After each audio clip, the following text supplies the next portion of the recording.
C'est patriarche, n'est-ce pas? Oui, vous comprenez, chers amis? Donc, j'étais en train de dire que nous continuons le cocktail quotidien de Torah, aussi bien Moussar, Halakha et autres. Et là, on était en train de résumer les 9 conditions qu'il fallait pour pouvoir jouir de la vie qui permettrait de rapporter du Lachon Hara qui a été dit devant 3 personnes. Et la dernière condition était de ne pas rappeler son passé.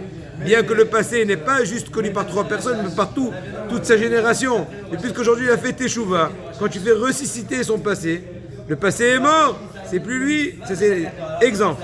Tout le monde sait que Hana, dans son passé, malheureusement, faisait partie de toutes les soirées malencontreuses. Vous avez bien compris à quoi je fais allusion. Des fêtes qui ne sont pas très religieuses, pour parler pas trop. Mais voilà que depuis qu'elle a étudié dans une institution religieuse, elle a complètement changé son quotidien, sa façon de vivre, sa façon de voir les choses. Elle ne fait plus partie de tout ce club de personnes frivoles. Voilà. Selon la halakha, on n'aurait plus le droit de raconter sur son passé. Autre exemple, le papa de Gershon est un soulard. C'est un métier aussi. Il est complètement vendu au vin. Il n'a jamais réussi à surpasser cette passion, cette faiblesse au vin. Vous savez, on raconte une fois qu'il y avait, je crois que c'est une vraie histoire. Il y avait un monsieur qui était complètement, vendu au vin, quoi. Il buvait sans arrêt. Et chaque fois qu'il se saoulait, vous comprenez qu'il arrivait à un degré où il se roulait dans la, dans les rues, dans la boue, j'en sais rien. Il était complètement humilié. Il s'humiliait. Et voilà que, un beau jour, son fils en a eu marre. Il lui a dit, papa, ce soir ne bois pas, j'ai une surprise. Bon, surprise. Il fait passer devant un bar. Et là, il voit les gens qui se saoulent et tout. Il voit un qui est complètement dans la boue, truc. Il lui dit, papa, tu vois? Je dis, ouais, c'est vraiment, excuse-moi du terme, c'est vraiment honteux. Il lui dit, papa, c'est toi, t'es comme ça. Quand tu te saoules, je dis, ah bon? Une seconde, il va chez lui, il dit, où t'as bu? Quel vin tu as bu? Dans quel pub il a bu? Aïe, aïe, aïe, voilà, on peut jamais le guérir. Dis-moi la marque de ton vin. Voilà. Et bien, même si le papa d'un tel est un soulard reconnu, diplômé, et même malgré tout, on n'aura pas le droit de dire sur lui tu es fils d'un soulard. Ben, c'est pas de ma faute, c'est pas de sa faute. Son père il est comme ce qu'il est. Dans sa jeunesse, Raphaël était un pickpocket. En hébreu, ça s'appelle un kayas. Kiss en hébreu. Kayas? Kiss en hébreu, c'est une poche. Kayas, c'est un pocheur, quoi. Ouais. Il est en poche. Kayas, c'est comme les cailloux. Pickpocket. On te rappellera. Ouais, c'est deux choses. C'est une raque. Mispar Shanim, mais il a fait tchouva, ça fait quelques années. Aujourd'hui, Baruch Hashem, au contraire, c'est un bon exemple dans sa droiture et dans son, etc. Bien que plusieurs personnes se souviennent encore de son passé douteux, personne n'aura le droit de le remettre en question, ce passé-là. Le passé est mort. Pour finir à Bodé, j'étais en train de dire tout à l'heure, avant qu'on ait commencé le cours, qu'on est aux 2/3 du livre, ça veut dire on est à la page 130 plus ou moins, de par 200 pages, on a fait 2/3, la première partie était, on a vu au début des cours, toutes les interdictions de la Torah, du Lachon Hara et Rechilut. Ensuite, on a parlé longuement de toute la halachot du Lachon Hara qu'on est en train d'achever dans ces instants. Et demain, dans le prochain cours, on va commencer la 3e dernière partie, toutes les lois de colportage, Rechilut. Mais en tout cas, pour finir, si on fait attention, dans les derniers cours, toutes les conditions très précises et très restreintes, et les conditions qui rendent le cas de figure très restreint, la permission de répéter un Lachon Hara qui a été dit devant 3 personnes est très restreinte. N'est-ce pas? Donc c'est pour ça que dans ce cas-là, même ceux qui permettront, c'est vraiment un cas très loin. D'autant plus que le Hafetz Haïm n'est pas certain, même qu'une fois les conditions remplies, qu'on puisse jouir de cette permission-là. Donc pour vous dire la vérité de la chose, ce qu'il disait aussi, Hachem nous protège du Lachon Hara. Hier soir, on assiste à l'arrestation de Shimon. Oui. La police l'arrête et elle l'emmène en prison. On demande Oui. des nouvelles de Shimon. Oui. Shimon, ils l'ont mis en prison. D'accord. Moi, Quelle est je la vois question? cet événement-là. Ouais. J'ai le droit de répéter aux gens, Shimon, il est dans la synagogue, Shimon. Exactement. Il est Eh pas là, bien, tant que tu n'as pas, tout d'abord, même ceux qui permettent, c'est pas évident. Même s'ils ont permis, il faut être certain de remplir toutes les conditions. Entre autres, de ne pas avoir l'intention de l'humilier.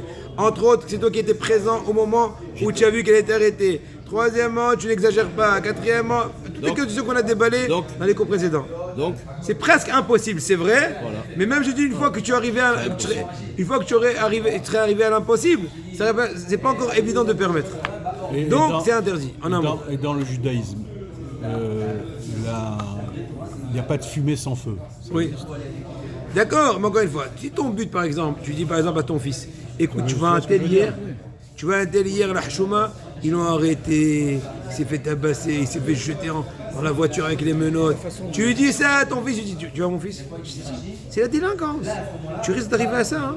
Je te vois, ça c'est, parce que là ton but, c'est pas de le salir, mais c'est de protéger ton fils. de l'éduquer. Dominique, Ouais, et même ça, il faut savoir le faire avec un minimum de paroles. Le strict minimum du besoin. On avance. Chers amis, il est à l'arrière. Chers amis, il est à l'arrière. Chers amis, nous avançons. Nous sommes maintenant dans les propos de Rabbi Chaim Kanievski, dans son livre Ochot Yosher, les sentiers de la droiture. On est à la fin du 19e chapitre qui parle des vertus. Il amène au nom du Gaon de Vilna, dans son livre Even Shlema, Perek Aleph, que tout le service d'Akadosh Baruch Hu dépend de la réparation de nos vertus. Et toutes les fautes sont enracinées dans les mauvaises vertus. Et l'essentielle vitalité de l'homme, c'est de se renforcer incessamment pour briser ces mauvaises vertus. Et sinon, pourquoi vivre? Comme ça, il dit Gaon de Vilna, incroyable. T'entends ça, Yoshua? Je veux pas que tu perdes cette phrase-là. Je vais la répéter pour que tu en profites. Le Gaon de Vilna, vis-à-vis des Midot, qui ramène Rabbi Chaim Kanievski, il te dit que tout le service d'Akadosh Baruch Hu, de l'homme vers Akadosh Baruch Hu, dépend de la réparation de ses mauvaises vertus. Et toutes les fautes sont enracinées dans les vertus. Et l'essentielle vitalité de l'homme, c'est se renforcer incessamment dans la brisure de ses mauvaises vertus. Et sinon, pourquoi vivre? Incroyable. La Gemara Masalat Psahim Tavkufut Gimel Amoud Bet nous dit que trois Akadosh Baruch Hu il les aime et un de celui qui n'est pas scrupuleux sur ses midot. Il n'est pas makpid, c'est ça? N'est-ce pas? Il roule, il est coulant. Une personne qui est coulante, on dit, il y a une phrase en arabe où on dit Kol khfif hibbouk an-nas, ça veut dire sois léger, les gens t'aimeront. Quand t'es, excusez-moi du terme, quand t'es relou, quand t'es lourd, tu dis oh, c'est arrivé. Je voulais vous dire, mais non, pourquoi tu m'as parlé comme ça? Oh, non, pas. La nouvelle sérénade. Ça contredit un passage qu'on a étudié avant. Quoi? D'être trop makpid, c'est dangereux. On tombe dans le trou, il a dit le Rav. D'accord, alors quoi? Kanievski. D'accord? D'être trop makpid. Oui, est-ce que je vais dire tout de suite? Akadosh Baruch Hu, Masalat Psahim Kufut Gimel Amoud Bet. Akadosh Baruch Hu aime trois personnes, entre autres dans la liste, c'est qui? Celui qui n'est pas Ma'amid al Midotav. Il ne retient pas ses vertus. En d'autres mots, il est coulant. Il est cool. Il C'est aime bien. celui-là, j'aime. Il aime, bien sûr. J'ai pas dit qu'il est frivole. Non, il est coulant. Il est pas makbid. Et on t'a un peu heurté. Je dis je t'excuse, allez, c'est bon. C'est passé, bon, on continue. C'est ce que je veux dire. Dans il les ne reste midot, pas sur sur les ses bonnes positions. midot. Il ne reste pas sur ses positions. Exactement, il n'est pas makbid. La Gemara Masechet Ta'anit Kafé Amoud Bet a dit qu'ils ont décrété un jeûne. Pourquoi? Parce qu'il y avait une sécheresse, il manquait de la pluie. Donc ils ont décrété un jeûne afin de supplier Hachem, d'avoir pitié, etc., de nous arroser. On va arroser la fête. Rabbi Akiva est descendu devant la Teva. À l'époque, Sha'atibour, quand il allait à la Teva était un peu plus basse. Imaginons une légère pente. Pourquoi? Parce que c'est marqué Bima Makim Kiraticha Hachem, des profondeurs, je t'implore, je t'ai appelé, toi Hachem, des profondeurs. Et nos sages ont dit dans Rachana et Zayn Amoud Aleph, qu'est-ce qu'ils ont dit là-bas? Kol ma'avir al midotav, ma'avirim lo al kol pesha. Celui qui surpasse ses mesures, c'est l'expression. Donc il sait, comment dirais-je, Pas trop loin. eh bien, on le surpasse aussi. Akadosh Baruch Hu aussi, il est coulant avec lui. Cool. Veravuna Bered Rav Yoshua Halash, Venixar Alav Mita. Le Rav Ravuna Bered Rav Yoshua de la Gemara, eh bien, il était faible. En d'autres mots, il s'est évanoui, il était presque agonisant même. Et en fait, c'était décrété sur lui qu'il devait quitter ce monde. Et Kadosh Baruch Hu lui a dit, puisque il n'est pas makpid, et bien aussi nous on va pas être makpid avec lui. On va lui allonger la vie. Incroyable. Comment se marquer dans le pasouk, Nosé Avon, ou Ava Pesha. Traduction littérale, dans les 13 vertus d'Akadosh Baruch Hu, on dit que Kadosh Baruch Hu il est Nosé Avon, il supporte la faute. Ava Pesha, ça veut dire il est en train d'annuler les délits, n'est-ce pas? Et dans le sage, je dis de façon midrashique, le sage explique les minosé avon, à qui Akadosh Baruch Hu il est prêt à élever la faute, à effacer la faute, les mishover al pesha. C'est lui qui sait surpasser les fautes. En d'autres mots, t'es bon avec les amis, Hachem sera bon avec toi. T'es indulgent, voilà le mot. T'es indulgent avec tes amis, tu es en train de faire émaner sur toi l'indulgence divine. Incroyable, extraordinaire. Dent pour dent, dans les meilleures conditions possibles. Qui n'a pas besoin de l'indulgence divine? Qui n'a pas besoin de la bonté d'Hachem? Sois bon, il sera bon avec toi. Mais à part le fait que tu vas être bon avec Kadosh Baruch Hu, mais surtout avec ton prochain, parce que ton prochain c'est plus difficile. Il y a l'égoïsme, il y a etc. Mais au départ, Hachem, il est Rachamim. Il est toujours Rahamim. Le problème à personne. Alors moi, je peux être... Je te réponds. Hachem les Rahamim. Méchant. Mais méchant. non, je t'explique. Non, Mida Kadigat Mida, il a dit à mon cher Mais je vais dire plus facilement. Non, je réponds. La réponse est très simple. Akadosh Baruch Hu, de son côté, il émane de la lumière sans arrêt. La lumière positive. Nos fautes créent des séparations qui nous font manquer de profiter de la lumière divine. Point. Donc Hachem, de son côté, il n'a jamais changé. Ani Hachem, lo shiniti. Le pasuk dit, moi c'est moi Hachem, je n'ai jamais changé. En d'autres mots, de mon côté, le shefa que je donne, il est le kiff. Seulement, excuse-moi du terme, ne sois pas idiot de te mettre un parapluie ou de te mettre un paravent. Tu es en train de te faire manquer le plaisir. C'est quoi le paravent, nos fautes? Il y a des claques qui se perdent un peu. Upat Eliyahu Rabba, Ravuna Bered Rav Alash, Venimsha Loto Olam, Kama Lelot et Kama Yamim. La Gemara, il raconte dans Upat Eliyahu Bered Gimel que Ravuna, le fils de Rav, il était faible, donc en d'autres mots, c'est comme une mort clinique, on va dire comme ça. N'est-ce pas, mort cliniquement? Mort, ok? Et pendant quelques nuits et quelques jours, il était comme ça. Quand il a ressuscité, entre guillemets, il est revenu à la vie. Amalem, Banaï, il aura dit, mes enfants, je vais vous dire le fin mot en un mot. Quel est le message? Le fin mot. Heureux celui qui est indulgent dans ses vertus. Il n'est pas makpid.